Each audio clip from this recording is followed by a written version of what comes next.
The job list displays equipment and number of jobs due. Click the item to expand and see job details.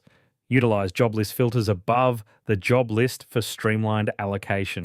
From the job list, right-click a job to view details or update job status. To allocate to a mechanic or supplier, click the job so it turns blue, then drag onto the scheduler. Left-click on a scheduled job and select View Job Details.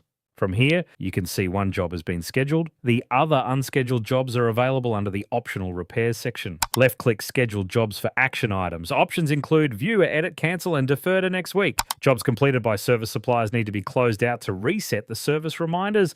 Open the scheduled job to begin. Jobs for scheduled and optional repairs can be accessed by clicking the blue hyperlink. Select Start Repair to begin. If a service or repair is paused due to unavailable parts, select Waiting on Parts instead of Start Repair. The job begins by entering the repair completion date and odometer reading. The odometer reading recorded on repair form will override readings recorded on pre-starts. Supplier service documentation can be uploaded using the Select File option.